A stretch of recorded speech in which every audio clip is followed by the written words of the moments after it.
This Steve Jones Show podcast is now loading.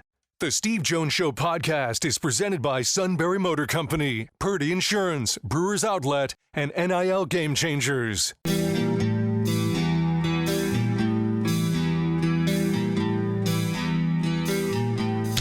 Bringing you an in-depth look at Penn State sports and more. This is the Steve Jones Show on News Radio 1070 WKOK.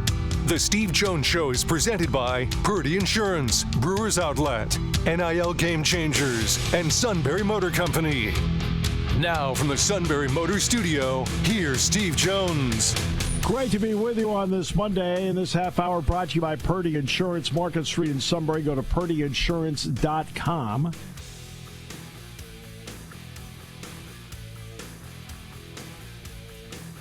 Auto, home, life, business, boat, motorcycle, RV.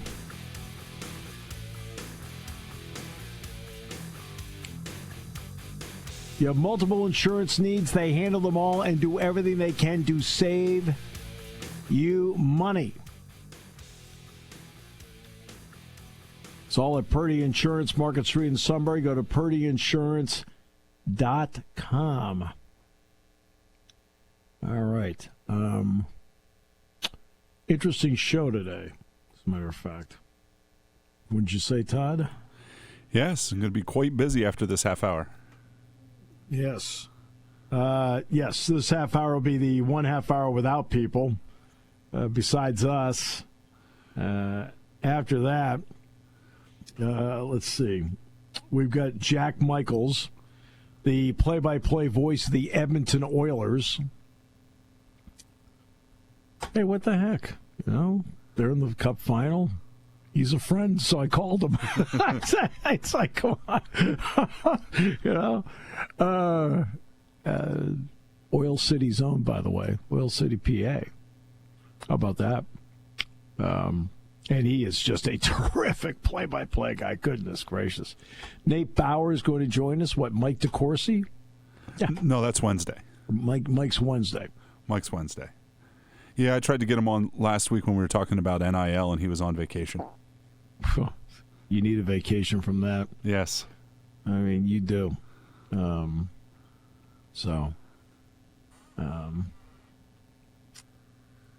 Yeah. It beats when we had the suit on talking about the Indy 500. Then the race turned out exactly like his analysis. It was a wreck. No, I'm just kidding. That's good. In his defense, we did do it before qualifying. That means nothing. I mean, it doesn't mean anything. What are you talking about? All right. But that was this guy. I saw Nate Thursday and Friday.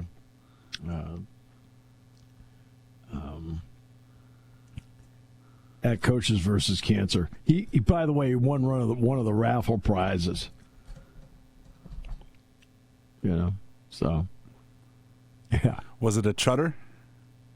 No, I wish.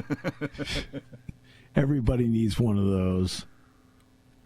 Everybody needs one of those. But yeah. Yeah. Well, there you go. But the Oilers are in, and we're going to go through this whole thing. This is the furthest distance ever between two cities in the Stanley Cup final. It's like 2,500 miles. At least they get to fly. No kidding. No kidding. Let's see here. The AHL's on pace for a long one again too. I think both Hershey and Coachella Valley are back in the Calder Club conference finals, which means what's that? Hershey to Palm Desert, California is not a short trip either. Yikes! Yeah, they did that last year, right? Yeah, I don't know. It's the AHL. I hope they get jets and not propeller planes. At least they're not going by bus. Well. Thursday, by the way, is a big day. Subtly, It's a big day. A lot of people wouldn't realize it, but an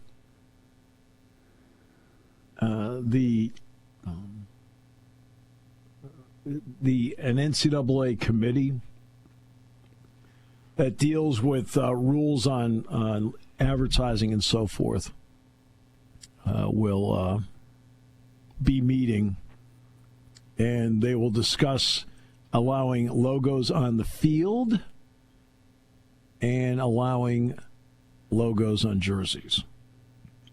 Sponsorship logos on the field and jerseys. Now, it's not like they're completely out. For example, Alaska Airlines has their name on the field at the University of Washington. That I do know. That's about the only one I know of that does. But this would open the door for all of that.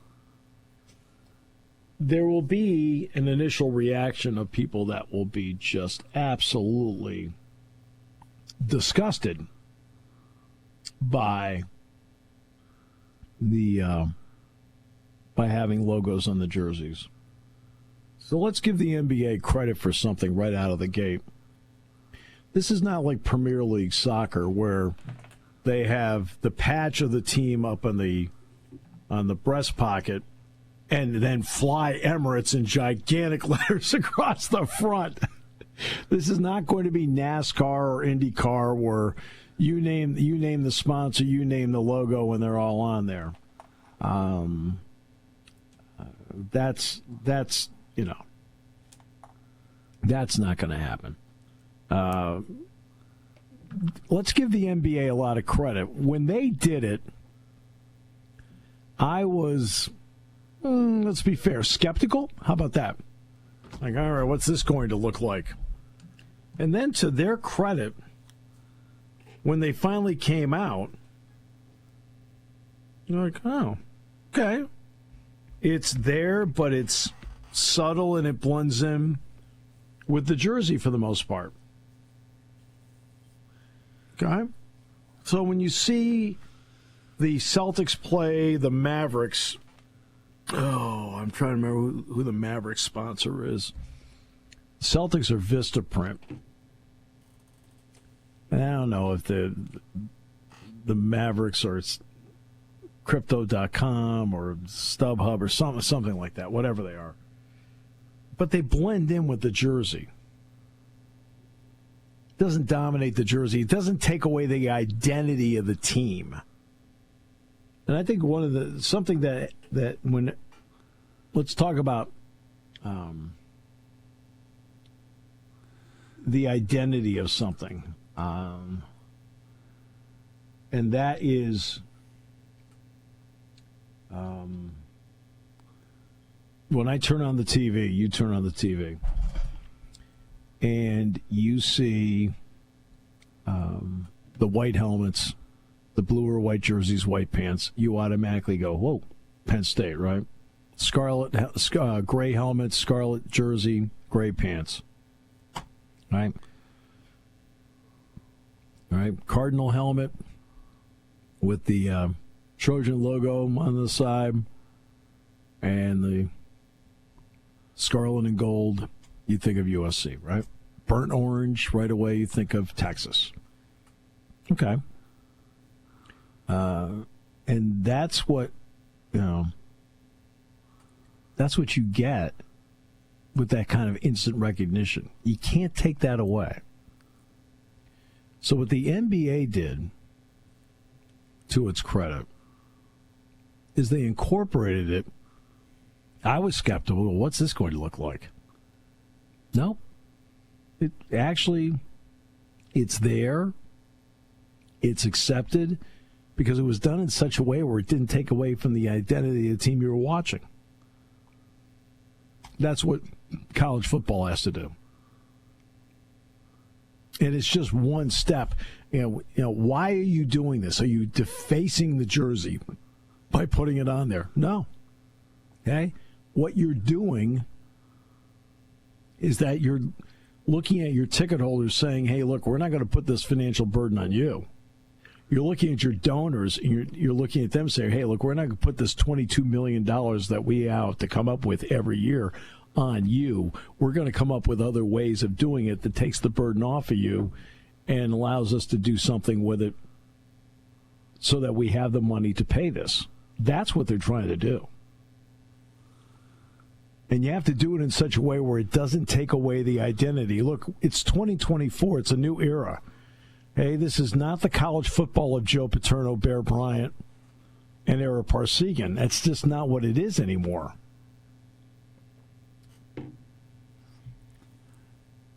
And that, I was going to say, I think it's going to be kind of the same deal when they put advertising, when they try to put advertising on the bases. I think people are going to have a short-term conniption fit, but I think everybody gets used to it after a while.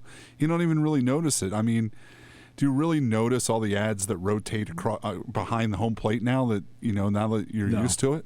Right, exactly. And I think that this is something that after a year,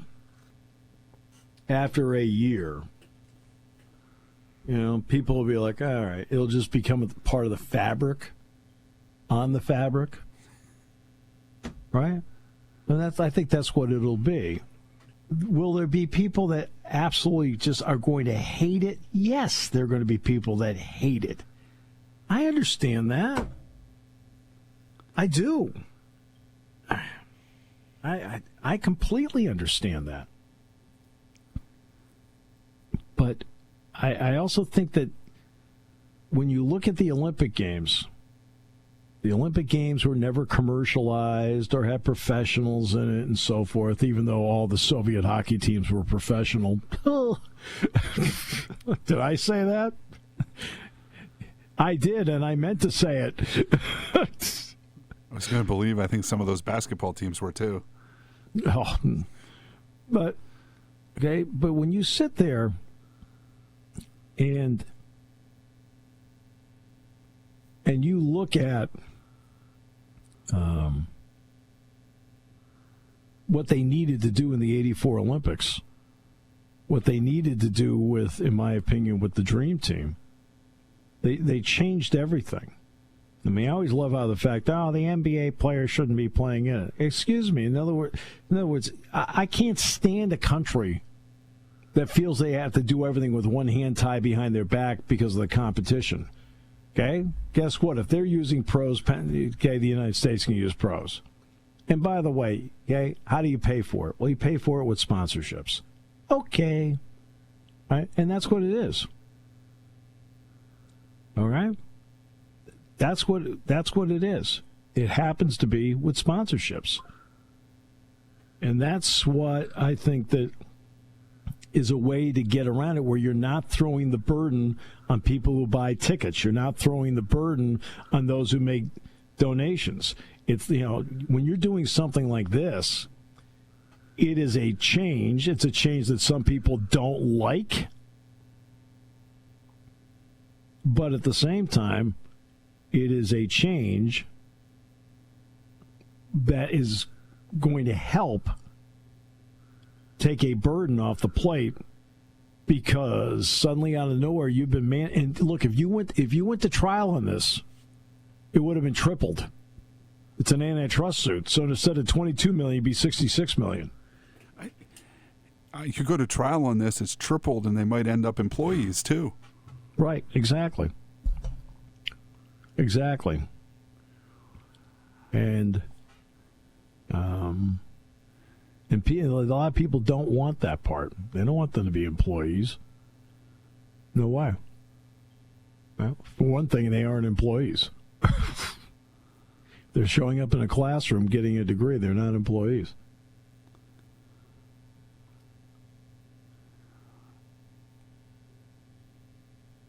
All right, we'll take a break. Go ahead, Todd. You want to say one more thing? Well, I was going to say, we keep talking about 20 or 22 million per year. I was just sitting there thinking, you're going to have to come up with 200 to 220 million every 10 years. I don't think there's any way you can do it without these sponsorships. I don't know how else you do it. You can't. You can't. And that's the issue here. The issue is, what you can and can't do.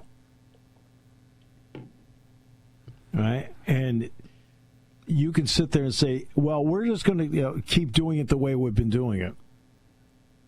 Okay, but where's the $22 million coming from? I mean, there's not a money tree in the back of Beaver Stadium. It's in the front. No, I'm just kidding. I was going to say, would you tell us if there was? I can tell you right now, the guy speeding out of the parking lot at Sunbury Broadcasting to find it would be the suit. We'll come back with more in a moment here on News Radio 1070 WKOK, brought to you by Purdy Insurance. When car repairs get difficult. Well, I just don't know. Me neither. We get good. Sunbury Motors. More than quality new and used cars, Sunbury Motors specializes in complicated auto repair diagnosis. They can handle intricate repairs and even complete auto body with service open Monday through Friday, 7 till 4. And Sunbury Motors has made simple repairs easy. Maintaining your vehicle is necessary. Finding the time to do it is difficult. Welcome to Sunbury Motors Quick Lane. Just walk in or call ahead. Relax in their remodeled waiting room with Wi-Fi, beverages, and snacks. While Sunbury Motors factory-trained techs take care of your oil change, tire alignments, brakes, and inspections. Quick Lane, 6:30 to 6, Monday through Friday, Saturday, 6:30 till 2. Sunbury Motors, Ford and Hyundai, North 4th Street, Sunbury. And Sunbury Motors Kia, routes 11 and 15 in Hummel's Wharf. We take the out of auto repair. Spring has sprung, and it's time to dust off those insurance policies. For over 100 years, the Purdy Insurance Agency has been protecting families and businesses of the greater Susquehanna Valley and beyond. With the experience of our trained and knowledgeable staff, you can rest assured that your needs will be evaluated and met by some of the industry's best representatives. No matter what your insurance needs are, call Purdy Insurance today at 570-286-5855 or visit our website at purdyinsurance.com to see what we can do for you.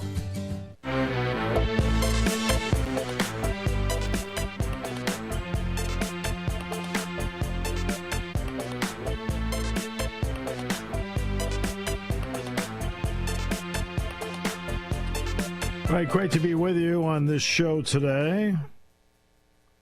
Brought to you by our good friends at Purdy Insurance, Market Street in Sunbury. Go to purdyinsurance.com.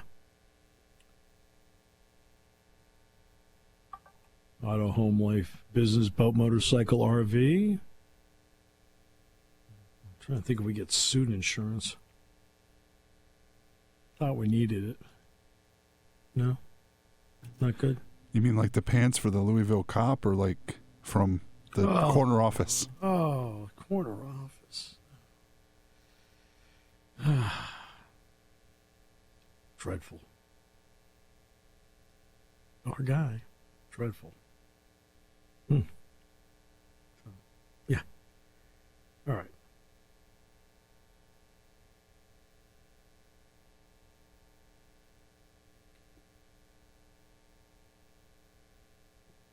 That's our guy.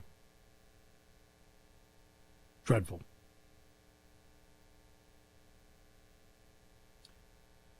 But this Thursday will be the one, by the way. Hey, we got Gabe Sinacropite. We're going to try one more time on Gabe. We're going to try one more time on Gabe. He got back to me at 3:00. He said, whoops. Yep. Whoop. They are pretty busy this weekend. I don't hear about their problems. No. I'm glad he's busy. He's one of the great guys out there. I did see some stuff from their Meet the Cutters Day yesterday. It seems like they had a good crowd, which is good.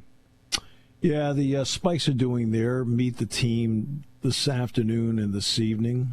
Then they'll work out tomorrow, and I think the first game is they work out tomorrow and Wednesday, and then their first game is Thursday. No, and no. In fact, I think they work out today, and their first game's tomorrow. Yeah, their first game's tomorrow, as a matter of fact. And they'll play a 3-game series at Trenton, or as Dick Geroid would say, Trenton. Trenton. It's right across the river from Yardley. Oh, I've seen the ballpark. I've never done a game there, but I've seen it. I don't think I've My brother lives right by the Ben Franklin Bridge. We've been over to that Rutgers Camden stuff over there, but I don't think I've ever been over to Trenton. Yeah, you'd have to go up to Yardley and then over. So you got to go up. And Trenton's further north than where you're talking about. Okay, Jack Michels. Next half hour on the Edmonton Oilers making the Stanley Cup final for the first time since 2006. Then Nate Bauer, then Gabe Sinacropi. It's an all-star lineup that excludes, well, okay.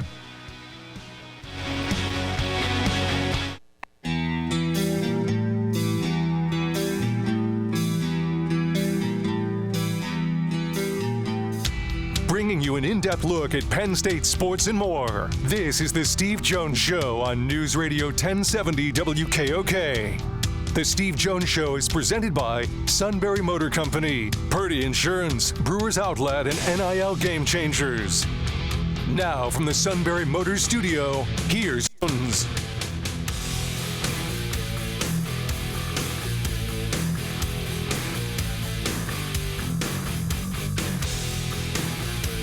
Since your phone won't let him call him, I'm going to try and call him. How about that?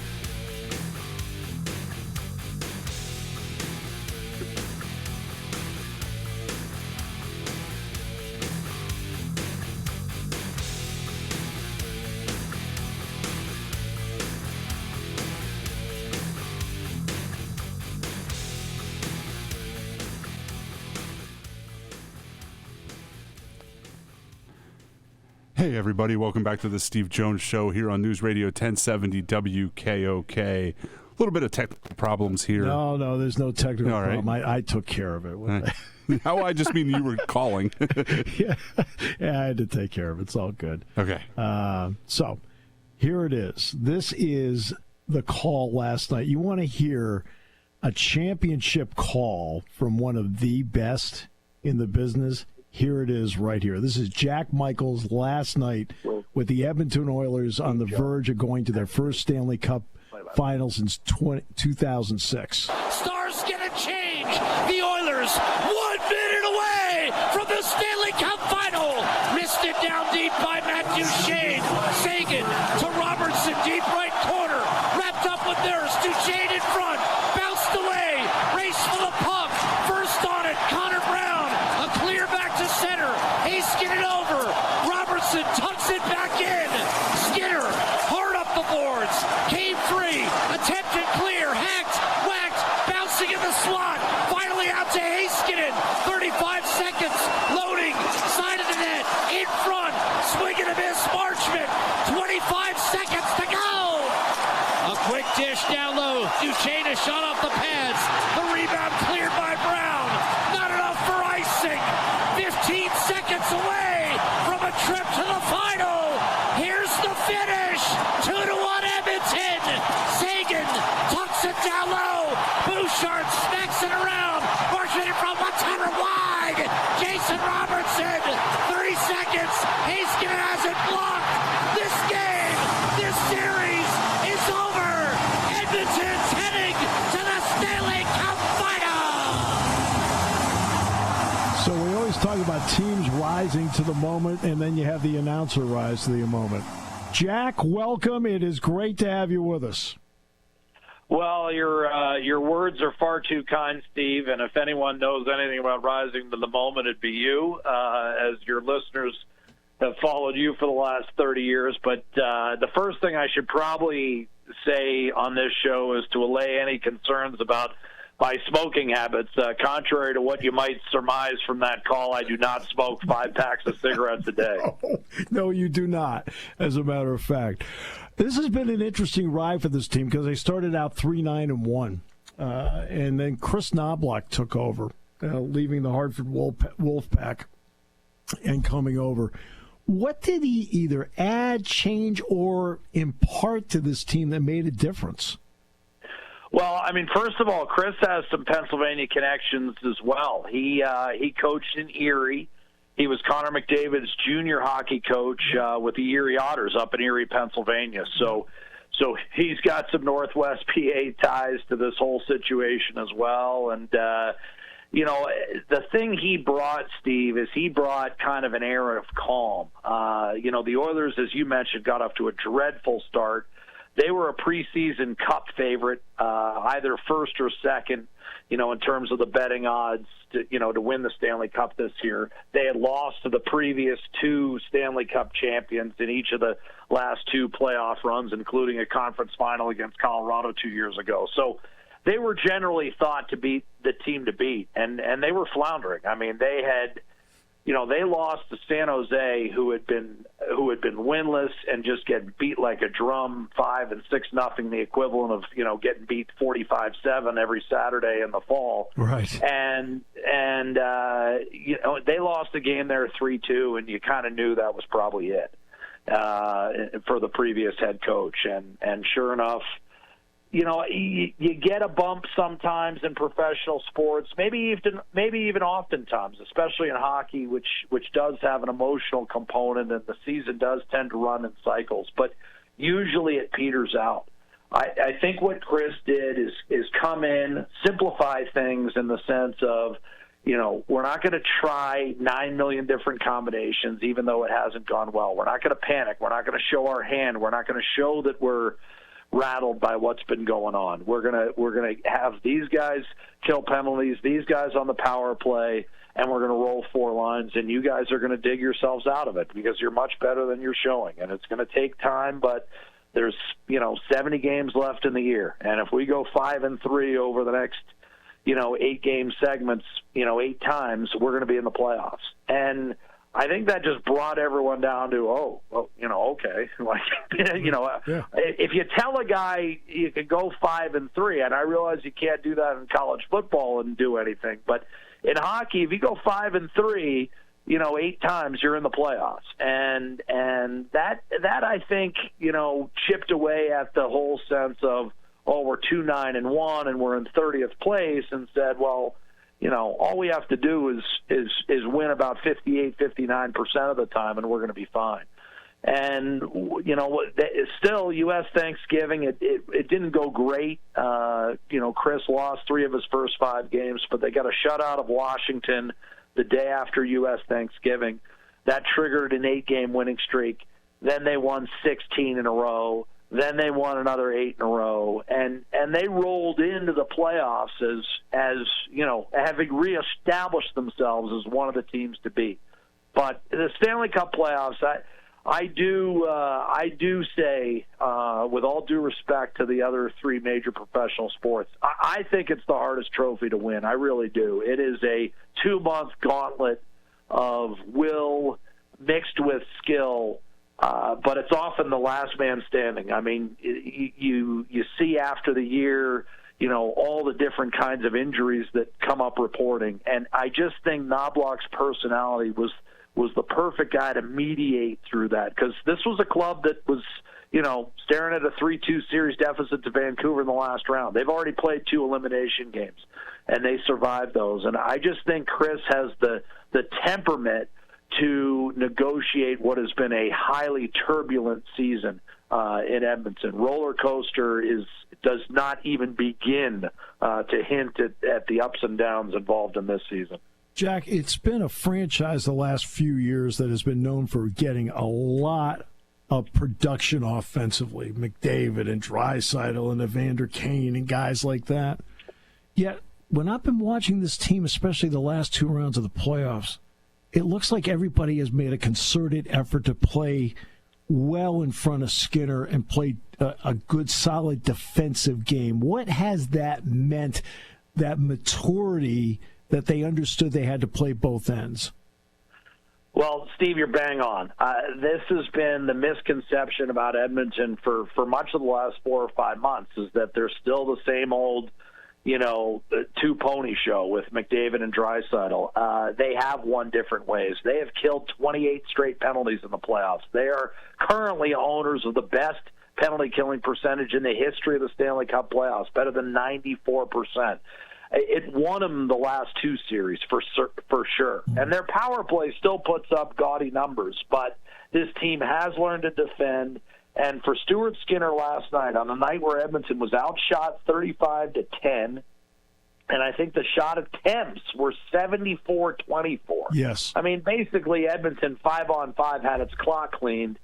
And you always hear in hockey, there's an age-old adage, goaltending and special teams. Well, the Oilers had 8 shots, 5-on-5. Yep. The 2 shots, they didn't have 5-on-5. Both went in the net. Both were on the power play. Yep. That was the margin difference because Stuart Skinner stopped 34 shots. You need your goaltender to steal a game at least once or twice, in the Stanley Cup playoffs. You're not going to win 16 games outplaying the other team 16 times. It's just, again, it's too much of a gamut. These teams are too good. The margins are too thin.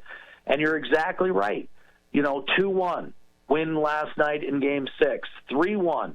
Then 2 nights ago in Game 5. These are not the Oilers that are going to beat you 7-4 or 6-4. They've learned you can't outscore a team. A couple of years ago in the playoffs, Steve, they lost Game 1 of the conference final 8-6 in Colorado. They lost Game 1 of the round before to Calgary 9-6.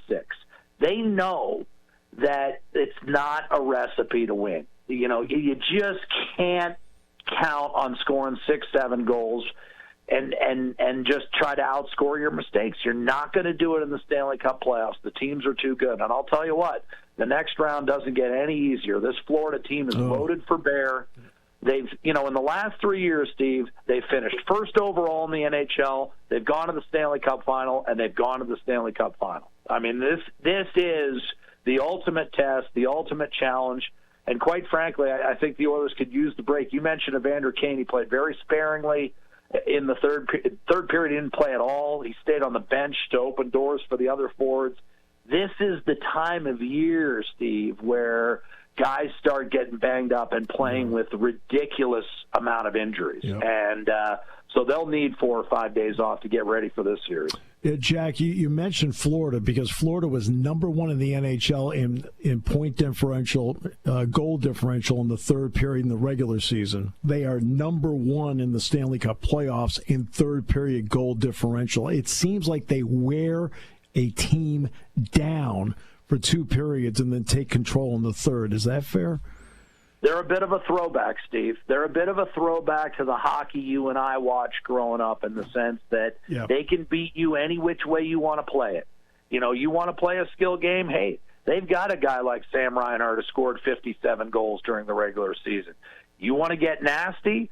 Well, they've got guys like Sam Bennett and Matthew Tkachuk who can beat you on the score sheet and won't be afraid to spear you in the midsection when the official isn't looking. They are a nasty piece of business, and some of their top players are some of their grittiest players. And by grittiest, I mean code for sneaky cheap. And in the NHL, just like the other sports, if you ain't cheating, you ain't trying. This is, you and I grew up with the Raiders, and I mean, this is the kind of club that again can handle you in a wide variety of different ways. They've got a hell of a goaltender in Sergei Bobrovsky, 2-time Vezina Trophy, which is the top goaltender in the National Hockey League. He's a finalist this year for that award again. I mean, they're loaded at every position. They've got muscle in every part of their lineup, and they'll have home ice advantage. I mean, this is the third consecutive series. Edmonton, theoretically, will have to win, an extra game on the road. Right. You mentioned Bobrovsky, who's been outstanding, and he was outstanding at Columbus, too, when he was there. Skinner's a guy that the last 80 shots he's faced, he has stopped 76. We talked about how they played in front of him, but he's the last line of defense. What has made him an outstanding Stanley Cup playoff goaltender in this particular year? Well, it hasn't always been smooth for him. I mean, he got out of that Vancouver series, and didn't, was pulled and then didn't play in 2 games. And what the Oilers did in Games 6 and 7, to your earlier point, is they were able to insulate him. They were able to basically, I mean, if you look at the last 2 games of the Vancouver series, the Canucks, were getting 35 shots in 2 games. I mean, they were getting 17, 18 a game. They weren't high-quality chances. Not only did Edmonton win the games and close out the series, but it allowed Skinner to kind of rebuild some confidence, to get a couple of victories. Same thing early in the Dallas series. They played a double overtime game against Dallas and still allowed just 33 shots. He wins that game. And even though he lost the next two, by that time he felt his game coming back. And it's not like the Stars shelled him. I mean, they beat him 3-1 with an empty netter. And, it was that kind of game. So his confidence started to build. And I think, closing out this series in the manner in which he did on a night where his team gets thoroughly outplayed, a goaltender will never concede that he stole one. That's not something a goaltender, especially in hockey, everyone is, part of the team and no one's above the team. But trust me, goaltenders love hearing it from other people. And, that's going to be a huge confidence boost. And really what was interesting about the Dallas series is everyone assumed that the Stars had the advantage in net with Jake Ottinger. And he's a great goaltender, and he's going to be right there in the mix for the Vezina Trophy for years to come. Again, top goaltender in the NHL, but he was outplayed by Skinner. And you can't tell me that that's not a major confidence boost when you outplay a guy generally considered by his peers to be top 3 or 4 in the league. So the perceived advantage that Dallas had in net, on defense, depth-wise, those advantages eroded over the course of this 6-game series, and Skinner was a big reason why he almost looks like Wyatt Earp. If you pull him up on Google, he's got the thick mustache, and I'm talking about the Kurt Russell Wyatt Earp in Tombstone. Yep. He's got the thick mustache, the eyes are kind of far back in his head, and he is just a cool customer. You never know whether he's given up 6 or it's been 6 hours since he's given up his last goal. He's got that easy confidence, and that's exactly what you want in net. Basically, Chris Knobloch's personality on the bench in goal was Stuart Skinner. Wow. Plus, he's a hometown kid. He's an Edmonton guy. I think it meant the world to him last night before that crowd, and you heard a little bit of it in that clip when I wasn't warbling on. I mean, it was just an electric atmosphere, and so I can imagine for Stuart Skinner playing in his hometown to take his team to the Stanley Cup final, his confidence at an all-time high right now. It's probably rare for you where you go through an interview and nobody's brought up Connor McDavid until about 15 minutes in, but I'm going to bring him up here. I made a big picture statement last week for the NHL that they needed to have McDavid in the final. It's nice to have, Vegas earned its deal last year. Florida earned its deal last year, but it doesn't translate to the casual fan. Connor McDavid does. We know when he was drafted, it was McDavid and Jack Eichel. Eichel ended up going second overall to Buffalo, but Eichel had to go to Vegas to win his Stanley Cup. What has it meant to the people of Edmonton that he has been there the entire time to get them to this point? Well, I mean, he's taken his place in the Pantheon, and when you're talking Edmonton Oilers hockey, and you have to be of a certain vintage, and you and I are in that category, and we would probably have to educate a handful of people even listening to this show, but I mean, when you're in the Pantheon of the Edmonton Oilers, I mean, you don't even have to look that far on the Oiler bench. You've got assistant coach Paul Coffey, who, is probably the second best defenseman in the history of the game behind only Bobby Orr. You've got Wayne Gretzky, you've got Mark Messier, generally considered the greatest captain in the history of the NHL. I'm not sure anyone is considered the greatest in his sport by a wider margin than Wayne Gretzky is in his. Right. I mean, I think LeBron has kind of bridged that gap. I still think, Montana is close enough to Brady, but Gretzky is considered the greatest of all. Mm-hmm. So when I say McDavid has taken his place, that's a significant statement. And yes, it's partly due to the fact that he's remained an Oiler for this long, and in fact, Wayne Gretzky played, 9 years in Edmonton, and this happens to be Connor McDavid's 9th year. That's not lost on me for sure. But he is the most advanced player we've seen in the history of the sport. He is. He is advanced. The speed at which he makes plays with the puck are something we've never seen before. In other words, you may want to argue that LeBron is better than Jordan if you wanted to, but you can't say he's done different things with the basketball than Jordan did. Sorry, he hasn't. Neither did Kobe Bryant. I mean, Michael Jordan was the advanced version. This guy is miles past even what Wayne Gretzky could do at a certain speed with the puck. The vision, and he's also a big guy. He's added hits to his game. He's added the face-off responsibilities. He's added the defensive work. He's just put in work year by year and added layer upon layer to his game. He's a machine. I mean, my partner calls him a cyborg. I mean, he is truly a guy that is dedicated to the craft, and every year he comes into training camp having added 2 and 3 layers to his skill set. And when you combine supernatural talent with a supernatural desire to get better and improve year by year, you've got an amazing combination. And what works for McDavid is he happens to have a sidecar named Leon Draisaitl who does this very same thing. Who's a totally different player, the ultimate power forward, impossible to get the puck from, plays with injuries in the playoffs, played 3 rounds on a high ankle sprain 2 years ago, dealing with some back issues this year, and he just plays right through it. And these guys are right there with Gretzky and Lemieux as the biggest point producers in the history of the Stanley Cup playoffs, and they're not even 30 years old yet. See, that's interesting because normally if you look at point production past the age of 25 in the NHL, even among the stars, there's a fall-off. He's had his best 2 years since turning 25. Correct. And again, I mean, Draisaitl's right there with him. I mean, he had the quietest 100-point season maybe in the history of the National Hockey League, and it was because, it was eclipsed by the fact Wayne Gretzky put up 100 assists, the first guy in 30-plus years to do it. So, McDavid, I think I said Gretzky, I mean McDavid. I mean, that's where we are, though. I mean, McDavid is so clearly the best player in the game.